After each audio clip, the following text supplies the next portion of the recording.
All right, so now we'll talk about chapter 5. We talked about the whole accounting cycle. Now we're going to talk about accounting for merchandising businesses. We talked about in the first chapter about the different businesses that are out there. And this is one of them that is out there. So there's a little difference in this. And when you think about something, you said you worked in manufacturing, right? So there's something that's in there that's an additional for manufacturing. We're going to talk about the merchandising side of this, and then we'll eventually get to the manufacturing side. So the merchandising side, there's a difference there. We have to buy sometimes the things that we sell. So if we are, let's say, Albertsons, to buy that Pepsi, we had to buy that Pepsi from Pepsi, right? And so when she purchases that, it means we have something called cost of goods sold. And that's going to be some of the differences that you're going to see in here. So now we're going to have a more comprehensive income statement. So we'll kind of take a look at some of those things here. So we'll distinguish between the activities of financial statements and the service and merchandising business. So between service, we've looked at the service already. Basically, there's no cost of goods sold and none of that stuff. And we'll describe and illustrate the accounting for merchandising transactions, how that works, and describe and illustrate the financial statements of a merchandising business. It's pretty much the same statements, it's just there's some additional categories inside of that. So you'll start seeing us expand each of these. So your income statement will expand just a little bit. Same stuff, just a little other categories that will go in there. And then describe the adjusting and closing entry process for a merchandising business also. And then we'll describe and illustrate the use of the ratios and how that all works together. And take a look at the company. All right. So in here, this is a service business. This is what we did before, right? We took our fees earned, our revenues, minus our expenses. That gave us our net income. So that's what we had. Pretty simple. Merchandising business is a little different. So the only thing we have different is the cost of merchandise sold. We had to buy that merchandise. So we have the sales, $1 million. It costs us $500,000 to buy the stuff. Then our gross profit is $500,000, so $500,000. And then we have our operating expenses. Those are the expenses that you traditionally see, that you've been seeing there. And then we have our net income. So we have a couple extra categories here. Really, it's right here, because we have this, and then what do we have for gross profits. And so we analyze those type of things as what are we making on our basically marking up and making on each of those items there. So questions on that? So that's what we are adding to our income statement. So the nature of the merchandising business is revenues are reported as sales, and its costs are recognized as expenses called the cost of merchandise sold. And so this is how it looks. If you were to break it down in an equation here, sales minus your cost of goods sold gives you your gross profit. Then your gross profit minus your operating expenses give you your net income. Get that down.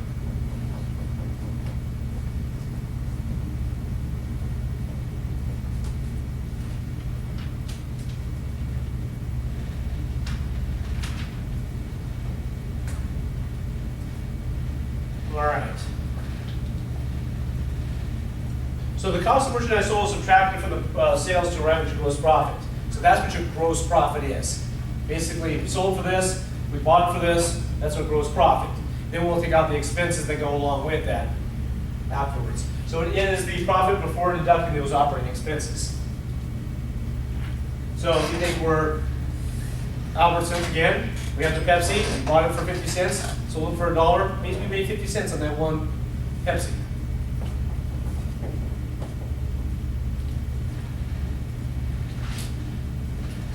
All right, merchandise on hand, not sold at the end, is in your merchandise inventory. So basically it's staying in our inventory there. It is going to be sold, but we have it in our inventory. So now you'll see something on the balance sheet called inventory that will pop up there as a part of it. And so this is kind of how it works, the nature of the merchandising business. We purchase, we have a sales activity, we sell it, and then we collect on it, and then it goes back and around and around. So obviously, we first get in the Pepsi, we purchase the Pepsi from Pepsi, sell it, we go buy more Pepsi, and then it keeps going around and around in that way. That's the operating cycle. Questions on how that works? I'm going to have you guys turn to page 213 real quick for me. I'm actually going to work through some problems as we work through today. So I want you to see an example there, right in the middle of the page on 213. You'll see an example of gross profit. And how do we figure out gross profit?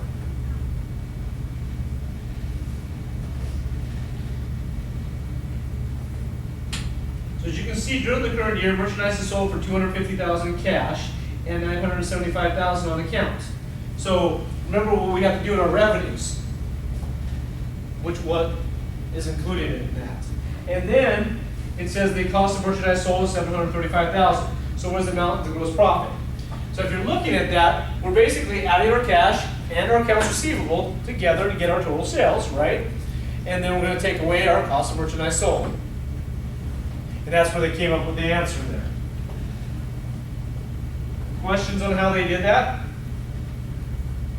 So they added both the cash and the accounts receivable and subtracted out the cost of merchandise sold. So I want you to kind of earmark that page because I'm going to go back and forth a little bit here. And then I want you to turn to page 246, and I want you to do on your own 5-1A. So 246 and do 5-1A. I'll put up the answer here. Some of these problems I'm going to kind of go through as we go through the chapter, and these are some of the chapter's questions that are similar to the ones you have for homework. As we're going through this, then we'll have some additional ones we will do at the end. So page 246, and that is PE 5-1A.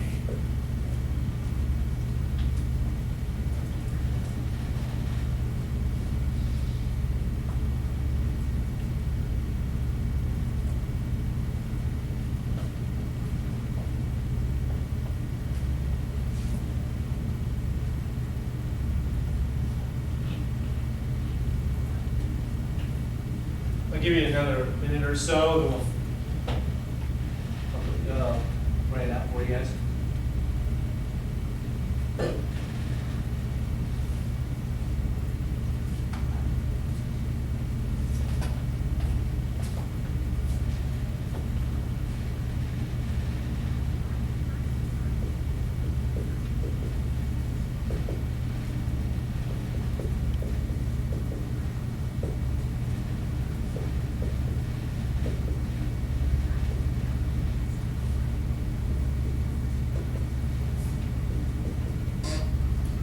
All right, everybody get that okay? Same way we just did the other problem there. We got the cash, we got the accounts receivable, and then we subtracted our merchandise sold. So add these two together, subtracted that, gave me 700,000. And that gives me my gross profit.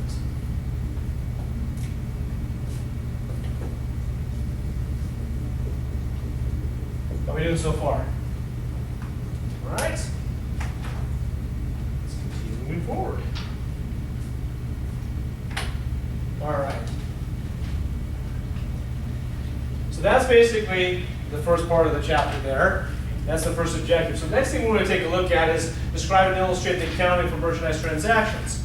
So moving on, and I'm on page 214 if you're following along. If a merchandise inventory at the end of the period is determined by taking a physical count of the inventory, anybody had to do that before? I know I have. There's probably every one of you that's worked in retail probably had to at one point in time.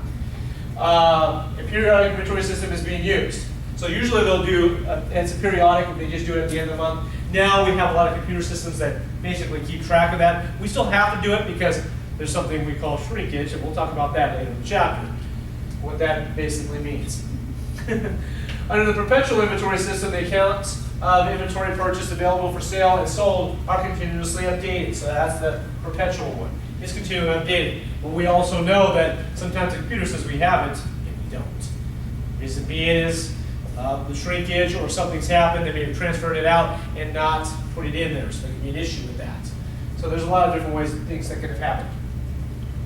So in here, we have our merchandise inventory. So basically what we're doing here is on January 3rd, Net Solutions purchased merchandise for cash. So we purchased this merchandise for $25.10 and for cash. That's what we paid for it. So we have now that merchandise in there. This is an asset right here, and that is we're reducing our other asset, exchange. Questions? All right. So we're going to assume a perpetual inventory system is used. this. All right, so on January 4th, they purchased merchandise on account from Thomas Corporation. We have merchandise inventory again for $92.50, and then we have accounts payable. Now, what you're going to start noticing now, remember I just used to say accounts payable. Well, like I told you at the beginning when we started going through different accounts, some companies may have thousands of accounts payable because of how many businesses they work with. So they have it by their name too. So Thomas Corporation. So that's their specific account. We owe them $92.50.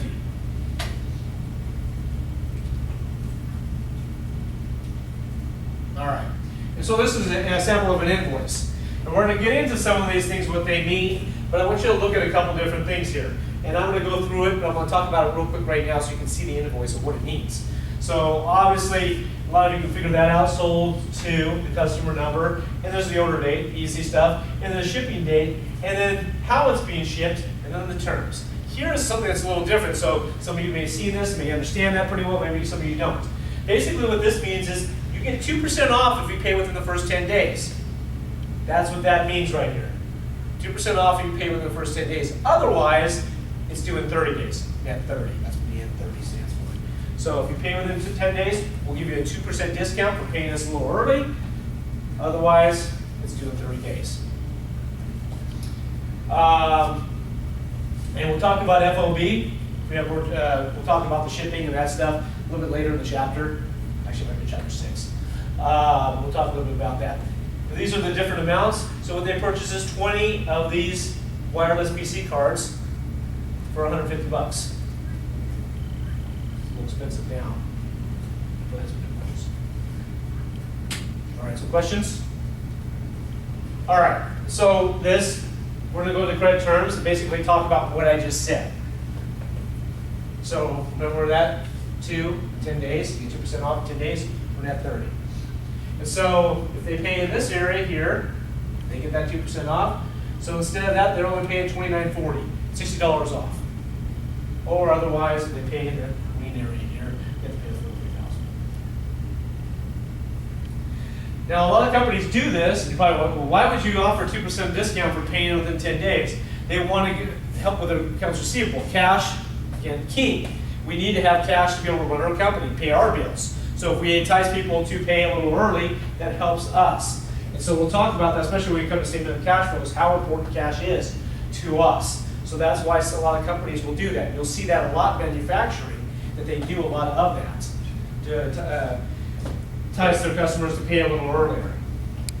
You've probably seen that a lot. All the time. All the time. I mean, you just about everybody offers that. That's pretty standard. 2% in 10 days is pretty standard. You have 30. That's pretty standard for what most companies will do, especially in manufacturing. Okay, if I already receive a discount from the seller for early payment, and that's what we talked about, that's called a purchase discount. So you get a discount on that for purchasing it. And so in here, the invoice is January 5th, dated January 5th, with those terms is trying to pay the invoice within the discount period. So this is how we did it if we purchased that. So we purchased that inventory. It goes into our accounts payable. Now if we pay that a little early, we'll have some differences there. And then there's also an interest rate if we borrow cash. So because maybe we don't have the money right pay it right away, if we borrow from somebody else, then we may be able to pay this a little early. So is it worth it to us to do this? So that's what we're going to analyze right here. So if I reach out to get a 6% loan to pay that invoice, would I be able to, would it work? And so this is the discount I would get was a 60 oops, yes. I didn't know that. So you $60 is what you save there. This is what it would cost for the interest for that, just for the 20 days, for that extra 20 days. So you're making that up on that, and savings for borrowing that. Now that's assuming that we did pay that off in time, and hopefully we would, but some companies don't. So they're just borrowing, and some will get themselves in trouble because of that. But you can save a little bit on that. 2% is a nice little discount, especially if you're talking lots and lots of, some bills you can have is $100,000 easy. So that's $2 grand.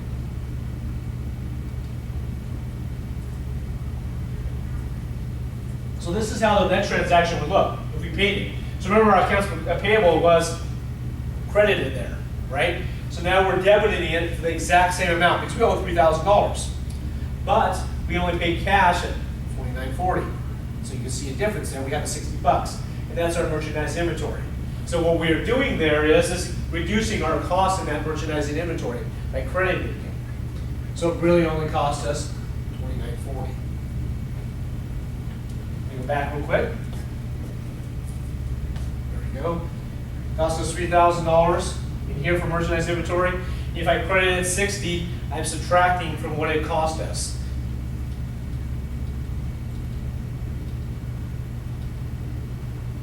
So it only cost us $29.40. And everything balances out. This accounts payable has been paid in full at that point. Questions there and how that worked? And I was able to pay that with cash in full. Because I got no need. Good? All right. Okay, assume that instead of paying the invoice within the discount period, we decide not to and then paid within the 30 days. Well then, it's just a straight transaction there. I get rid of my accounts payable. I debit my accounts payable and pay my cash, $3,000, both of them. And so now I have removed that liability, and I've also lost some cash. All right, take a look on page, let's see, we'll do the next problem here. We've got it already.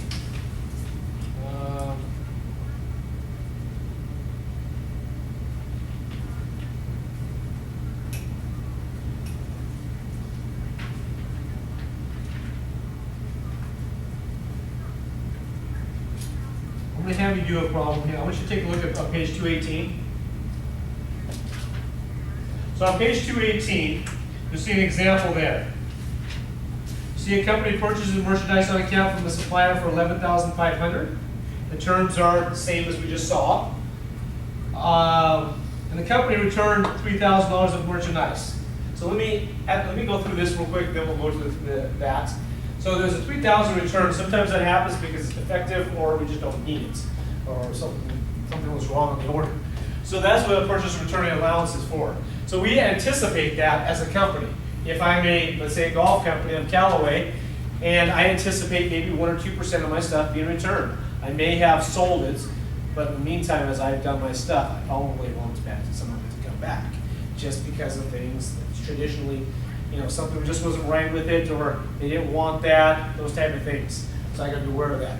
So a debit memorandum, often is called a debit memo, informs the seller that the amount of the buyer proposed to debit to the account payable due to the seller. So basically, this is what's happening here. We debited your account as follows: $90 at 900, 10 of those, so it'll be $900.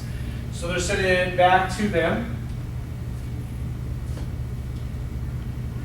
And so what we would do then is decrease what is owed right here, right? I'm decreasing my accounts payable because I'm returning some of my merchandise inventory. And that's what so I subtract it from my asset, and I subtract it from my accounts payable because I'm returning that, whatever it is, if those are wireless cards, back to the company. And so that's what we're doing with that. So in here, I'm going to walk through this merchandise purchased here. We have Net Solutions purchased $5,000 of merchandise on account for Delta Data Link, same terms that we had before. So we purchased it, $5,000. We have accounts payable, we owe that again. We have the merchandise in. Now we decide to pay, we return $3,000 of merchandise purchased. So we return some of that. So now I can decrease my liability and decrease my assets by $3,000. So if I were to look at those accounts, I owe $2,000 to them, right? And I have merchandise inventory from them for $200 or $2,000. That's what I have.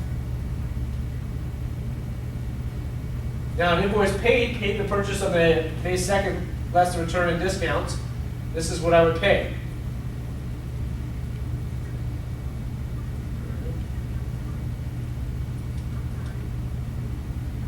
That jumped. Okay. So you pay less than this, that, so I just paid the $2,000. So I must have cut off there for some reason. All right, we'll talk about cash sales in just a second here. But I want you to take a look at that example there. So if you have a purchase there, I talked about that. We had 11,500, 3,000 returned. So to figure out what we would have to pay, we have $8,500, right? Now we take away the 2%. You don't take off the 2% from the stuff you return, right? You're not going to get 2% discount on something you return. So remember, you have to take 2% off of any returns that you have. And that's what we are doing in this problem here. So we have 11,500, we subtract the 3,000, gives us 8,500, and then we multiply that by 2%, and then gives us our discount that we're taking on that. That's how they came up with the 8,330. And under the perpetual inventory system, one account is credited by the return for the returned items, and that is merchandise inventory, because we are taking it out of our merchandise inventory. Okay? So what you guys to do now is go to the page again, which is 246, and do PE 5-2A.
How we do? You guys finish it up? I put up the answer up here. So basically what I did is I took away, we had the purchase here, we have our returns, took those away first. Then multiplied it by 2%, and that gave me what my discount was going to be. And then I subtracted it from the original, whatever I had here, difference there. And I give you that number. So that's what I would pay.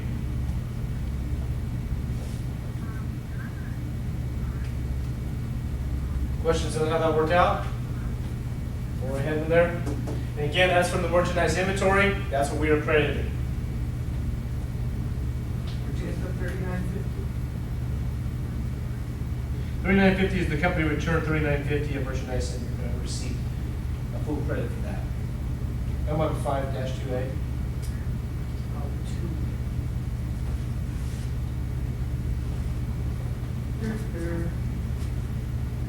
Okay? Yeah, good. Yeah, that's right. All right, so now we're going to talk a little bit about cash sales. Let's walk through cash sales here. So this is a little simpler in some ways here. We'll walk through this. So on March 3rd, the solution sold $1,800 of merchandise for cash. So basically we have sales and cash. Pretty simple. All right. Now we're going to figure out some of the other things that go as a part of this. So because of that, we had some cost of merchandise sold. Remember I told you about that at the beginning of the chapter? So what we have here is it cost us to buy whatever we sold. So it cost us $1,200. So what we have to do then is put that and debit the cost of merchandise sold. Remember that's going to be in the income statement. We are going to debit that because we're going to take away from our revenues. That's why we're debiting this. And then crediting merchandise inventory because now we're taking away from our merchandise inventory. We're subtracting away how much merchandise we have left. So that's why we are crediting this. Questions there? So if we look, we made $600 in this transaction, right? Because we bought it for 12, sold for 18. So we made $600 on it. Now obviously we have other expenses that go into that, our overhead for our building and all that good stuff. But for the straight, just that's how much we made. How we doing? Okay? All right. So the sales made to customers using credit cards are recorded as cash sales. Assume that the Net Solutions paid credit card process in fees of $4,150 on March 31st. So now we've got to pay the credit card expenses. So as you can see, that's a pretty big number. That cuts into what we make, doesn't it? So that's why some companies don't take certain credit cards. Some do, just depends. Visa is usually around 2% for most places. Some a little less, some a little more. MasterCard about the same. Where American Express is about 3.5%. So that's some of the differences why some do and some don't. But not being able to provide a customer what they like to use, you may lose a sale. So that's some of the reasons they have to weigh those type of things. So, but so we have another expense here. So we debit our expense and credit cash. Take away from our cash and add to our expenses, which decreases our net income. All right. So moving on, sales on account on March 10th, Net Solutions sold merchandise on account for $18,000. The cost of merchandise sold was $18,800 or $10,800, excuse me. So accounts receivable, specifically that company, they owe us money. We have sales of $18,000 right here, and then we have cost of merchandise sold. That's how much it cost us. So we have cost of goods sold, and we have merchandise inventory. So as you can see here, this is what we're looking at. This is a revenue account. This is our cost of merchandise sold. So what we have here is about a $7,200 gain on that transaction there. And we've lowered our merchandise inventory by that much because we've sold that stuff. And then our accounts receivable has gone up on that. All right. So next let's talk about the sales discount. I'm on page 220 if you're following along. The terms of when payments of merchandise are called credit terms, if the payment is required on delivery, the terms are cash or net cash. So sometimes we'll see COD, cash on delivery, that type of stuff, that's what it means. The buyer is allowed a time, and that's known as credit period, if you allow them at 30 days or whatever we assign to, like you saw before. And that's what they're talking about there. All right, so this one's a little different. So we receipts on account. So on March 19th, Net Solutions receives the amount due within 10 days, so the buyer deducts $360. So we take the 18,000 times 2%, which is $360, and from the invoice. So we only get cash in of this. We wanted this, but they paid a little early, so we only got this. And then we have a sales discount of that, the $360. And totally, and that eliminates the accounts receivable of $1,800. All right. Questions? So now a credit memorandum, often called a credit memo, authorizes the credit to decrease the buyer's accounts receivable.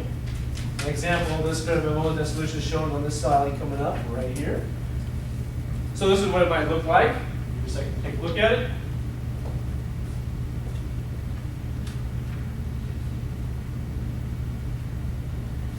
As you can see there, basically we're taking those away. We don't have, they don't owe that money to us. So in here, because of that, this is our credit memo. It's number 321. So what we would have here is the selling price is $22.50. So we're going to credit their accounts receivable. They don't owe us that anymore. And we debit our sales returns allowances, take away from our sales. Then we have merchandise inventory of $1,600 because that's what it cost us. So now I'm going to put that stuff, because they returned it, back into our merchandise inventory. So that's why I'm debiting that. And then at cost of goods sold, I've taken out $1,600 because we did not sell that. So therefore, I'm not going to have that in my cost of goods sold, merchandise sold. So far, so good? All right. All right, so let's do a example of sample problem there. of that one we just went through. Then we'll get into freight in just a few moments here, so we'll slide back a little bit. So if you turn to page 222, and a lot of these problems, like I said, are examples of what you see in the homework. So this is actually one that you would see in the homework. So this transaction, this example here, is sold merchandise on account for $7,500 with the terms of 2 and 10 and the net 30. The cost of merchandise sold is $56.25. So receive the payment less the discount. So as you can see, the breakdown there. We have the accounts receivable for the sale, the cost of merchandise sold inventory, and then they get the money in for that. So we're walking through the whole transaction right there. Okay? Questions on how that transaction worked? You guys ready to do 5-3A?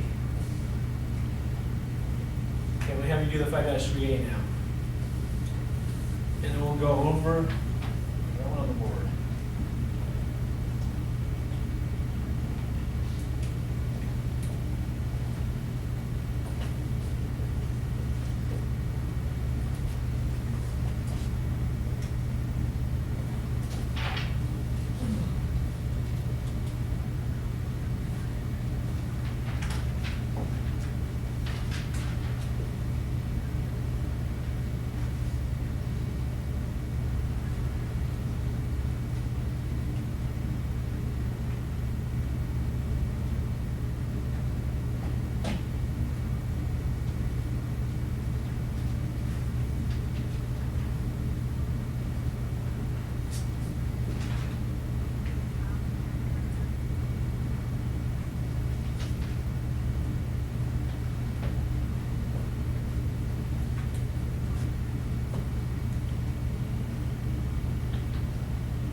And we'll start putting it up here and let you guys walk through it.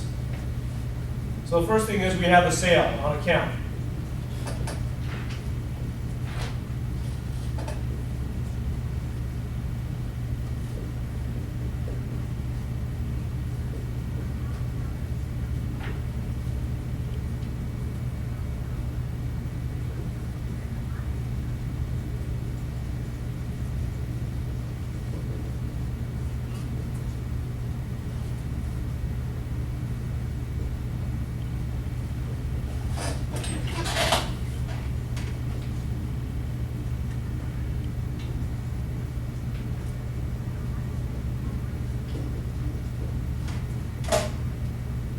That's the first part that you see here. And then we have the receipt of payment. Remember that they paid it within the discount period, so they don't give us the full amount.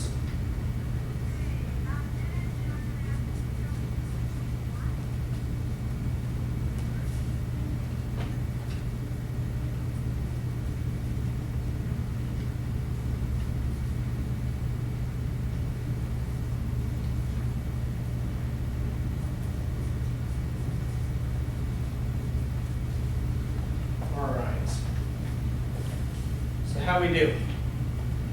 Okay? We get that all right? So what we did here was the transaction of the sale.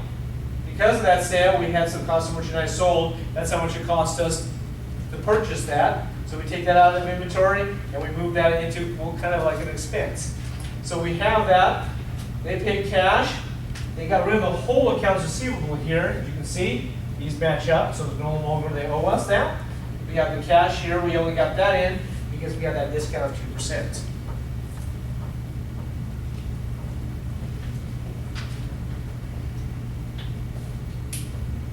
All right, okay. You got that? Because we're now going to move into freight. So freight's a little more difficult. So we will take a look at freight here and just hopefully get a good grasp of what the freight means and how we pay all that. All right. So if ownership of the merchandise passes to the buyer when the seller delivers the merchandise.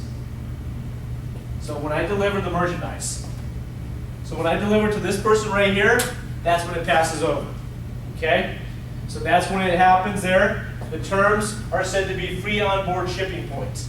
So it's free until it reaches the shipping point. Okay? All right.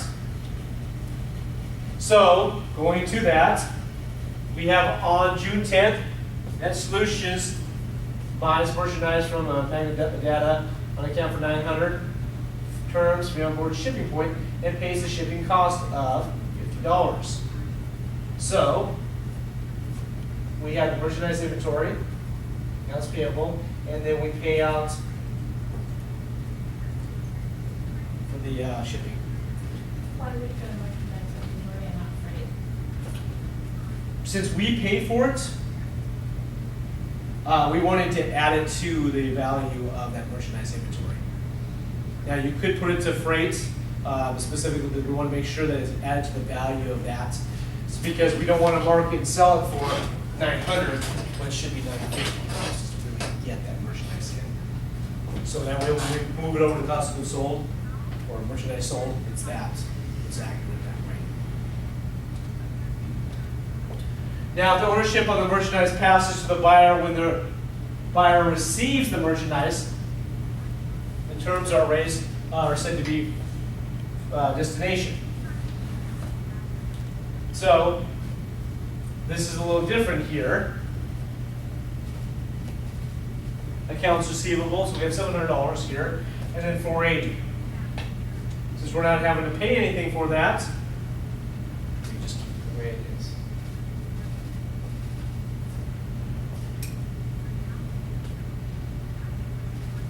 Some questions there?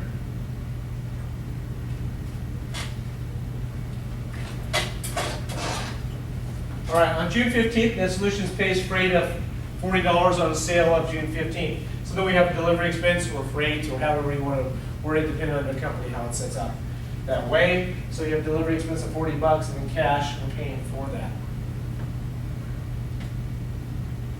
And what we want that to do is make sure that hits our income statement as a part of that if we're paying out the shipping on that. Because that way we're not taking on more income than we had because we didn't have that expense in there. Listen. All right, so on June 20th, Net Solutions sells merchandise to Planter Company on account for $800. Terms FOB shipping point. Net Solutions pays the freight at $45, which was added to the invoice. So they paid it for, but they added it to the invoice. The cost of the merchandise sold was $360. So they're going to add that to that. So this is how it would look. Accounts receivable, $800. Because that's what they owe us for the merchandise. As you can see down here, we add another $45 for it for the shipping. So now it's $845. It cost us this amount. But we're not going to include that as how much we made on the deal because we expensed that out already. This right here. So basically, we made $440 in that transaction. So it cost of merchandise sold, and then we move it out of our inventory, $360.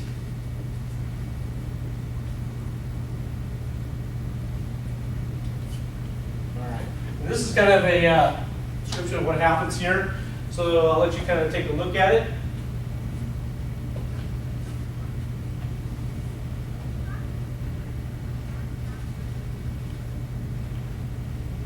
So a shipping point means that his title passes then. And the title is an important part of that because if something happens, who's responsible? Who's responsible for that, whatever it is? So it's right here, the buyer, because the title passes to the buyer when it hits that truck. And so that's if something were to happen. Now, granted, obviously we can go after and talk to FedEx or UPS about that. Who's responsible for doing that? Well, what the title passed over to. So that's what we're talking about here. Passing over. And so the buyer will pay the freight, so the merchandise inventory and the cash. Because we'll add it to it so that way we have that amount as an asset there and we can pay for that stuff, that inventory. All right, opposite goes for destination. So there's nothing that happens here, no journal trends, and we will pay that as the seller or shipper. We will pay that, seller pays the freight, so we have delivery expense and cash. It doesn't pass until we actually deliver it. So a lot of times this might be something of our own truck. As soon as we set it down, it's now theirs. Until we do, it is not theirs. So if our truck crashes with that nice big brand new TV, that's ours.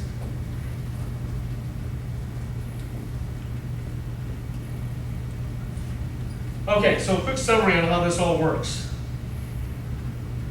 So we're recording merchandise inventory. So I'm on page 225.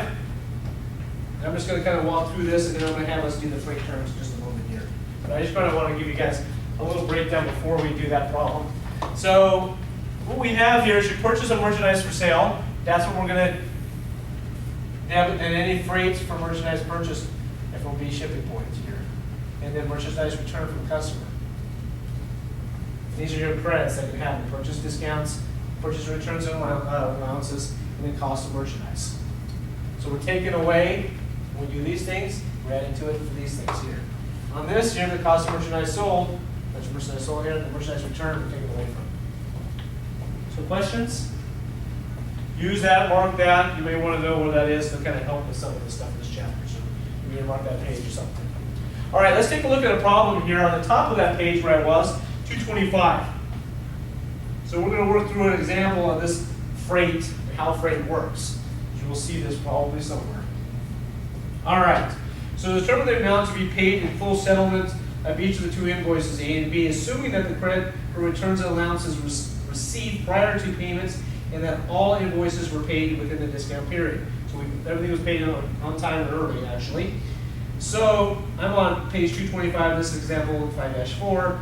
We have a merchandise for $4,500, the freight paid by seller for $200, and then they give them a discount of 1% in 10 days instead of the 2.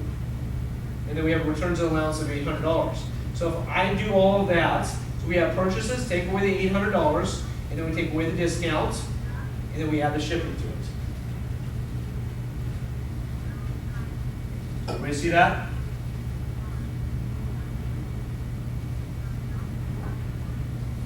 And so the next one there, we have $5,000, we take away the $2,500, and then we give the discount on top of that. Now the difference is FOB shipping points, we're paying it. Destination, we're not paying that. So that's why there's a difference there. So look at the destination and shipping point, that is the difference. You see that. All right, questions on that example? All right, I want us to do example one in, that's PR or PE 5-4A on page 246.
I'll go ahead and start looking at the problem up here for us.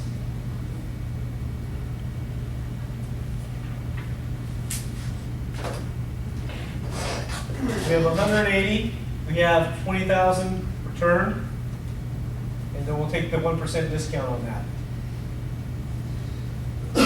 After that, so it's 160 times the 1%, which gives us 1,600, and then we're going to add in the shipping, because of shipping points. That should give us 161, 400.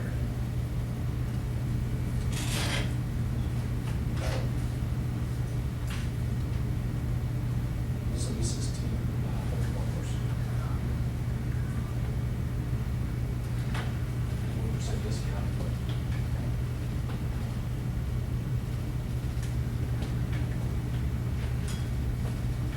Now, remember, we're taking the discount after the returns and allowances and before we got the freight. We're not gonna give the discount on the freight, right? So we'll do it before the freight, but after we take the discount with the AFL return. So we have 160,000 right here. 1% of that is 1,600. So I take away 1,600, and then I add the 3,000 back in. So to get this, I got 160,000 minus 1,600, and add 3,000.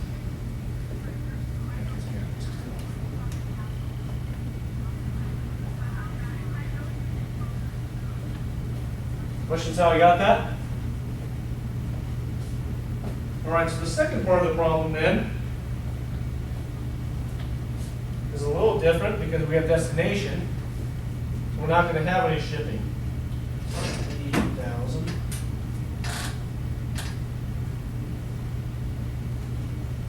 Return 900, excuse me, 9,000.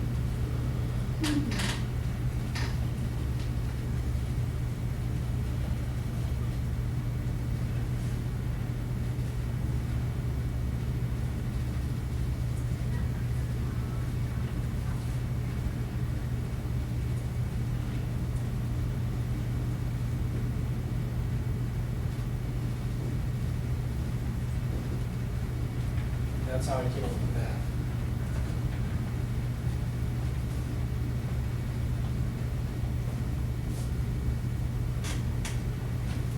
Questions on how we came up with both of those? Again, we take this, subtract, multiply by 2%. That gives me this number here. This minus this gives me this number.